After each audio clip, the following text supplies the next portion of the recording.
네, 오늘 귀한 은혜의 자리에 함께하게 돼서 기쁩니다. 선교사님들의 그 상황을 저도 필리핀 현장에서 1년간 머문 적이 있습니다. 그 현장들을 보고 또 여러분들의 간절한 열망과 또 현장에 계신 분들과 어떤 공감을 갖고 계신지, 위로의 공감, 또 옆으로의 공감, 이 공감을 오늘 함께 생각해 보면서 여러분들이 하시고자 하는 귀한 일에 하나님께서 위로부터 여러분에게 힘 주시고 또 우리가 발견하고자 하는 내 삶의 현장에서의 하나님의 임재의 불꽃을 보자는 그런 말씀을 드리려고 합니다. 오늘 본문에 있는 말씀 보면은 출애굽기 3장 7절부터 9절에 있는 말씀에 하나님께서 노예 생활하는 이스라엘 백성들의 그 상황을 지금도 똑똑히 보고 계신다. 그렇게 말씀하세요. 우리가 함께 지금 같이 하고 있습니다만은 여러분들이 바로 오늘은 이제 모세, 선교사 모세로서 함께 공감을 해보자 하는 그런 말씀 드리고 싶습니다. 여러분이 잘 아시는 대로 모세는 인류 최고의 문명권, 거기서 왕가에서 성장을 했었습니다. 왕권 계승 서열이 상당히 높은 그런 사람이었습니다. 여러분들도 현장에 계시고 또 여러분들의 배경이나 또 여러분의 삶의 성숙 과정이나 이 모든 것들을 생각해 보게 될 때 여러분들도 왕권 계승 가능하신 분들이신데 지금 현장에 가 계십니다. 그는 그렇게 잘 성장해서 민족적인 자의식이 이제 정립이 될 때 젊음을 분출해 봤었습니다. 노예 생활하는 그 동족들을 울분해서 아주 과도한 공감으로 편을 들어서 살인까지도 했었지만 그가 수용되지는 못했던 사실을 우리가 잘 압니다. 동족에게 사랑을 베풀고 공감에 아주 과도한 행동을 했지만 그것이 받아들여지지 않는 그 모습을 보게 될 때 그는 좌절 끝에 광야로 나가게 됩니다. 이제 40여 년 무의미한 생활로 방황하는 그 때에 이제 오늘의 사건이 일어나게 됐죠. 불꽃 속에서 하나님께서 그를 부르십니다. 불꽃이 타오르는 곳은 광야에서 흔히 발견될 수 있는 관목, 메마른 관목, 바람 불면 이리저리 이제 굴러다니는 그런 관목. 거기에 하나님께서 함께 하심의 임재를 보여주셨습니다. 아무것도 아닌 것, 흔한 것, 또 그리고 의미를 부여할 수 없는 그것에 하나님께서 임재에 계시면서 모세를 부르셨습니다. 그래서 그분이 그에게 하시는 말씀은 적대적인 환경, 이중으로 적대적인 환경에 가라 하신 겁니다. 제가 이중이라고 말한 것은 여러분에게는 3중, 4중, 5중 이렇게 겹겹이 이제 적대적인 환경에서 여러분이 일하실 수 있을 것입니다. 비록 지금은 하나님께서 너의 목숨을 찾던 그가 이미 죽었다 하는 그런 안도를 할 수 있는 그런 소식을 알려주기도 하지만 여전히 에집트의 강한 왕권과 또 군권이 자기를 찾고 있을 것입니다. 그리고 자기 편일 줄 알았던 동족들도 여전히 과거에 그런 수용하지 않는 그 단단한 피해의식에 물들어 있는 그들을 생각해 보게 될 때 모세는 가고 싶지 않았을 것입니다. 제가 어느 곳에서 발견한 이 모세의 왕궁에서의 위치를 지위를 알려주는 그런 이 자료인데요. 정말 이게 학문적으로 다 역사적으로 점검이 된 것인지는 모르지만 여러분이 발견할 수 있는 것은 뭐냐면 모세의 위치가 이제 이집트의 왕가의 계열에서 다음 왕권을 경쟁할 수 있는 위치다 하는 사실을 보여주는 그림이기 때문에 제가 한번 좀 보여드려 봤습니다. 자, 관목 속에서 말씀하시는 그 하나님이 가라고 하시는데 보내시는 이유가 있습니다. 내 백성이 고통받고 있는 것을 지금 똑똑히 보고 있다. 또 지금도 그들은 억압 때문에 괴로워서 부르짖고 있다. 괴로워서 부르짖는 그 소리를 내가 더 이상 들을 수가 없다. 저 고통받는 것을 똑똑히 보고 있는데 지금도 보고 있는데 내가 견딜 수가 없다. 그들은 나의 백성인데 그들은 반드시 지금 젖과 꿀이 흐르는 땅에 가 있어야 될 것인데 지금은 종살이를 하고 있다. 내가 너를 보낸다. 그들이 처해 있는 환경은 학대, 가난, 고통, 무지, 질병은 기본이고 더 안타까운 것은 하나님의 백성이 자존감을 잃고 있는 것이다. 미래의 희망이 없는 것이다. 매일매일의 일상에서 가치 있는 것을 추구하지 못하고 그저 흔하디 흔한 또 말초적인 본능을 추구하고 있다. 진정한 자유를 잃고 있는 삶을 산다. 하나님의 백성이 이렇게 살아서는 되겠다. 그야말로 참으로 섬기고 엎드리고 경배해야 될 예배 대상을 잃고 말초적인 위안에 매여 있다는 이 사실은 하나님의 백성으로서는 있을 수 없는 일이고 또 그들이 부르짖는 그들을 내가 지금 보고 있을 수가 없다. 그래서 너를 지금 보낼 수밖에 없다 하신 겁니다. 그들은 에집트 문명을 떠받치는 그 강제 노역에 시달리고 있었습니다. 그들의 등짝에는 매일 내려 찍히는 채찍들로 고통을 당하고 있었습니다. 가라는 명령에 모세가 한 대답은 난 못 갑니다. 아마 여러분들도 현장에 가시기 전에 이런 못 갑니다 하셨을 거예요. 3장 11절에 보니까 나는 누군데 내가 누구이기에 갑니까? 하나님의 일은 하나님의 일이고 내 삶은 내 삶입니다. 이거는 지금도 혹시 그러실지도 모르겠죠. 나는 못 갑니다. 동족들이 날 거부했었고 보세요. 합리적이지 않습니까? 동족들이 날 거부했었습니다. 당연히 못 가죠. 지배 세력이 날 노리고 있습니다. 당연히 못 가죠. 그리고 벌써 잊힌 사람으로 40년이나 지나갔습니다. 나는 가서 내 혐의는 혹시 드러날지 몰라도 내가 뭘 하자고 말해서 그들이 수긍할 형편이 안 됩니다. 그리고 이제까지 40년 동안 저는 굳어졌어요. 그들이 어떻든 난 모른다고 이렇게 공감하지 않고 떼어놓고 멀리서 살아온 지가 40년입니다. 눈 감고 싶습니다. 그리고 난 이제 늙고 무능합니다. 뭔 새 일을 하기에는 너무 늦었습니다. 거기다가 나는 말도 못하고 방법도 모릅니다. 난 못 갑니다. 거듭 말씀하십니다. 딴 사람도 아닌 네가 가야 한다. 내가 내 마음에 공감해야 되겠다. 부르짖는 것을, 학대받는 모습을, 그 소리를 들을 수가 없고 그 모습을 볼 수가 없다. 가야 된다. 내 마음이 찢어져서 못 견디겠다. 가야 되겠다.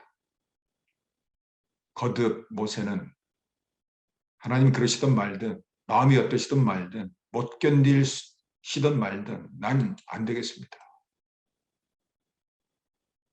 하나님의 백성이 그렇게 살아야 되겠냐? 계속해서 그렇게 살아야 되겠냐? 난 모릅니다. 따져보자. 너만큼 그들의 아픔을 아는 사람이 따로 있느냐? 넌 그래서 사람을 죽여도 받고 그걸 뒤집어 보려고 애써도 받지 않는다. 이제 너의 목숨을 찾는 그도 죽었고 이제 너도 너의 인생을 살 만큼 살았다. 이제 마지막이라도 나한테 좀 공감할 수 없겠냐? 누가 보내서 왔다고 하면 내가 뭐라고 대답합니까? 스스로 있는 자인 내가 보내서 왔다고 해라. 스스로 있는 자인 내가 너와 함께 하겠다. 그 증표로 이 지팡이를 준다. 이 지팡이가 뭘 할 수 있는지 내가 보지 않느냐? 내 조상의 하나님, 아브라함의 하나님, 이삭의 하나님, 야곱의 하나님인 내가 바로 내 형 아론, 그는 변호사보다 더한 자. 내가 할 말을 그의 입에 내가 물려줄 것이다. 내가 가야 한다.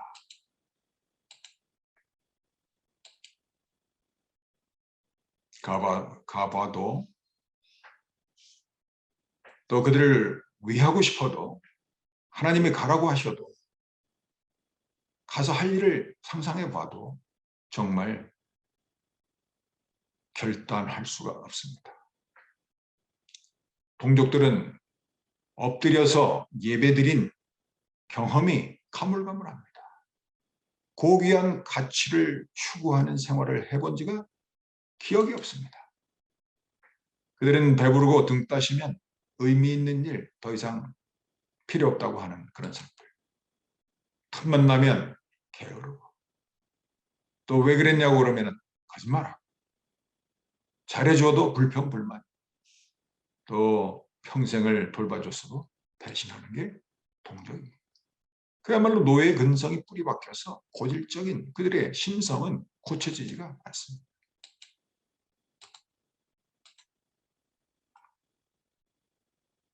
사랑과 희생이라는 것, 양보와 단합이라는 것, 그거는 찾아볼 수가 없어서 늘 모아놓으면 분열이 되는 것입니다. 내가 가야 할 그 현장에 미래 세대를 교육하는 것이라든지 신앙적인 희망이라든지 이런 것들이 발견되기가 어려운 그런 현장입니다. 그러나 출애굽은 되어야 했습니다. 모세를 보내신 하나님이 그들과 함께 하셔서 이제 자기와 경쟁했던 그 파라오의 온갖 방해와 거부를 극복하고 동족들을 설득하고 단합시키는 일, 함께 경배하러 가자 하는 그런 호소. 하나님께서 여러 기적들을 통하여서 이제 그것이 가능하게 해주셨습니다. 마지막 기적이 벌어진 그가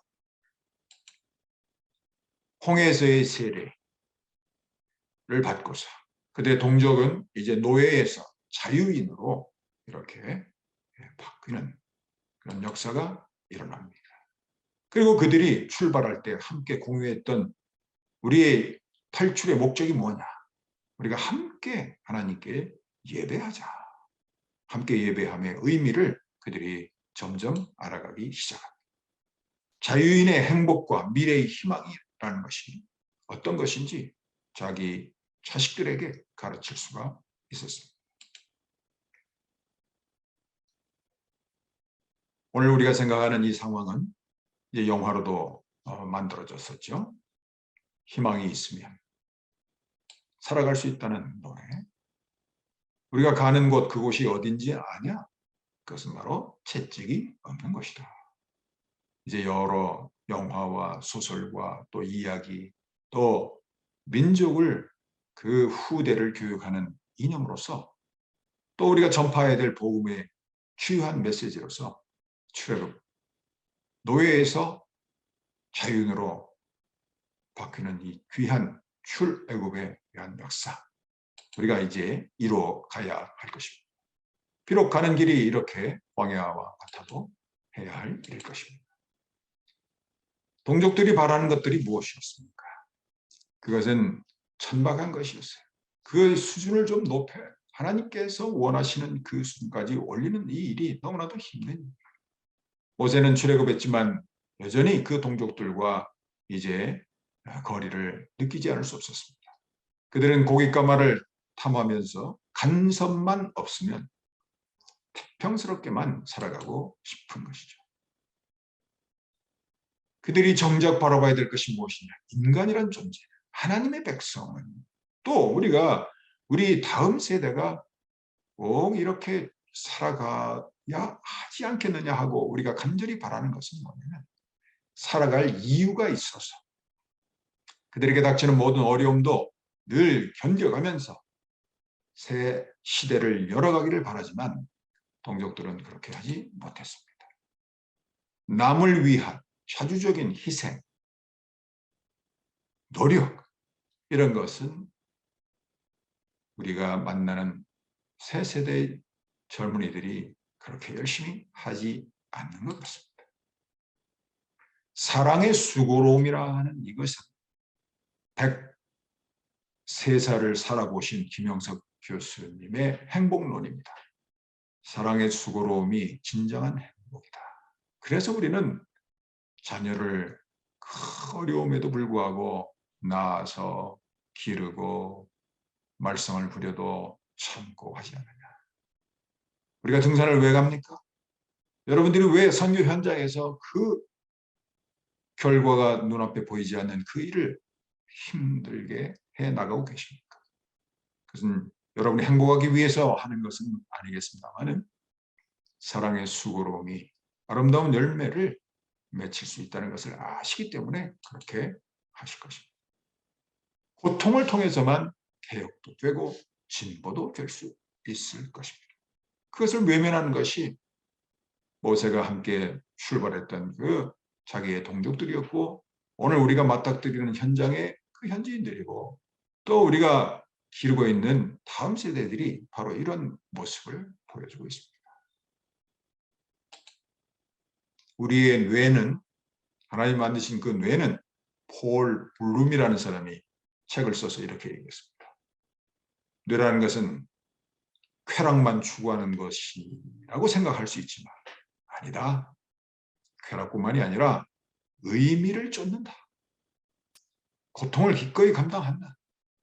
우리 인생의 삶에서 피땀 흘리는 이 일이 필요하다는 사실을 하나님께서 아시고 우리의 뇌의 구조 자체를 그렇게 함께 만드셨다. 그러나 인도에 가는 사람, 부름받은 사람, 사명을 실현해야 되는 사람은 의미 쫓는 쪽이고 따라와야 되는 사람들은 쾌락 쪽이 더 강화가 되어 있습니다. 우리가 그들과 공감하면서 우리는 어떻게 살아야 되느냐. 제가 어느 곳에 이 참 적나라한 오늘날 SNS의 시대에 우리가 사용하는 여러 가지 앱을 여기 7개 앱을 보여주면서 한국인의 7대 죄악이라고 이렇게 명명을 했었습니다만은 우리 현장에서 발견하는 온라인 시대에 유익한 점도 있지만 우리가 쓰고 있는 트위터, 분노를 분출하는 창구이고 페이스북에 올리는 글들은 자신을 드러내는 교만의 장이고 인스타는 남의 질투를 유발하는 장이고 배미는 그저 내 배를 폭식하게 만드는 것이고 유튜브는 그 붙들고 있으면 다른 중요한 일을 할 수가 없는 나태에 빠뜨리는 도구이고 쿠팡은 우리에게 우리의 욕심을 마음껏 부풀릴 수 있는 싸니 사라 말하고 야놀자는 우리가 본능에 충실한 좋은 동반자가 되는 이런 모습을 보여줍니다. 우리의 욕망을 분출하게 되는 운명의 이기가 또 우리가 아주 편리하게 쓰는 도구가 우리의 죄악을 조장하는 도구가 된다는 이 사실. 여기에 우리 젊은이들을 건져내야 되고 우리가 섬기는 저 사람들을 여기서 건져내야 될 텐데 우리의 보냄받은 우리들은 어떤 일을 해야 될 것입니까? 물에서 건진받은 자로서 우리는 본분을 회복해야 되겠습니다. 모세, 투트모세, 모세라는 것은 물에서 건져내었다. 그냥 두면 죽을 수밖에 없지만 건져내는 자. 우리는 이름을 회복해야 되겠습니다. 미션 너리 미션을 받은 자로서의 우리의 이름을 회복해야 되겠습니다. 의미의 위기를 고생을 수반하는 헌신으로 극복해 보십시다. 하나님께서 원하시는 일이고 하나님과 공감하는 일이고 또 현장의 사람들과 공감하는 일입니다. 우리는 전 세계의 사람들이 어떻게 사는지를 봅니다. 행복도가 높은 나라보다는 삶의 의미가 큰 사회, 이것이 더 소중합니다. 행복도가 높다는 나라는 선진국들이라는 그런 나라입니다. 그러나 정말 진정한 행복이냐, 행복도를 전 세계에서 이렇게 순위를 매겨보면 상위 지역에 우리가 주로 선교사님들이 가서 일하시는 그 현장들이 상위 순위를 차지하는 것을 볼 수 있습니다. 그들은 먹고 마시는 것은 불편해도 삶의 의미를 소중한 데 두기 좋아하는 그런 사람들입니다. 그것은 참으로 다양한 일이 아닐 수가 없습니다. 선교사가 나가는 본국인 한국 사회, 자살률이 1위입니다. 왜 자살하느냐? 우리가 가지고 있는 가치관이 그 끝이 자살로 내몰고 있습니다. 한국 사회의 가치관, 그것이 만약에 우리의 사역에서 그대로 드러난다면 그것은 가장 큰 위험한 것일 것입니다. 하나님이 보시는, 지금도 듣고 있는, 지금도 보고 계시는, 지금도 똑똑히 듣고 계시고 지금도 똑똑히 보고 계시는 그 모습, 그 모습이 어떻게 바뀌어야 할지 우리는 새로운 가치관을 그들에게 심어야 할 것입니다. 이미 많은 실패들이 있었습니다. 한국 교회가 보여주는 모습은 한국 교회가 어떤 소중한 메시지를 던져도 공허한 메아리로 돌아오고 있는 그 모습을 보았습니다. 우리가 이것을 반복해서는 안 됩니다. 이것은 바뀌어야 됩니다. 만약에 모세가 자신의 광야 생활을 계속해서 했었다면 하루하루가 평온할 수 있었을 거예요. 하루하루 평온한 광야의 목자는 하나님의 똑똑히 보고 듣고 계신 그 현장과 거리가 멀고 공감이 안 됐을 것입니다. 버림받은 자들의 사명은 공감입니다. 거리를 좁히는 것입니다. 가는 것입니다. 여러분이 이미 가 계십니다. 여러분들이 새롭게 응답하시기를 간절히 바랍니다. 선교 현장에서의 응답. 내 백성이 부르짖는 것을 내가 똑똑히 듣고 있다는 우리 주님의 말씀. 내 현장에서 지배계층들은, 상위 고위직의 종교인들은 자신들의 백성, 동족들의 고통을 외면함을 우리가 보고 있습니다. 또 현지인들의 피동성, 불복, 배신은 언제나 있습니다. 그들은 어떻게 보면 근성이 고쳐져야 될 텐데 그 근성이 고쳐질 데에는 하나님의 역사와 기적이 필요하다는 것입니다. 하나님이 우리와 함께 하실 그것을 보여주는 지팡이가 우리에게 필요한 것입니다. 동행할 동역자들이 오늘 아침에도 이렇게 합심해서 기도 중입니다. 이제 오늘도 우리는 불꽃을 좀 발견해 보십시다. 흔하디 흔한 관목 속에서 불타오르는 하나님의 형상, 하나님의 임재를 발견하십시다. 우리 조상의 하나님, 아브라함의 하나님, 이삭의 하나님, 야곱의 하나님께서 비통의 하심에 공감하십시다. 그들의 소리가, 부르짖는 소리가 들릴 수 있는 지근거리로 거리를 좁혀 가 보십시다. 그냥 가지 마시고 그분이 주시는 지팡이를 가지고 함께 가십시다. 또 함께 갈 수 있는 이들과 오늘처럼 이렇게 함께 가십시다. 출애굽하여 가나안 복지에 이르기까지 계속 하십시다. 감사합니다. 자, 같이 잠깐 기도하시겠습니다. 사랑의 주님, 저희들을 불러주심에 감사합니다. 못 가겠다고 한 일도 많고 가도 공감하지 못했던 일도 많고 실패했다고 배신당했다고 아예 그 일을 하지 않았던 일들도 있습니다. 주님, 저희들의 여린 마음, 나약한 심성, 이것을 극복할 수 있도록 오늘도 바로 내 주변에서 불꽃을 발견할 수 있도록 우리 하나님 역사해 주시고 우리 눈을 띄워주시고 우리 마음을 열어 주옵소서. 예수님의 이름으로 기도드립니다. 아멘.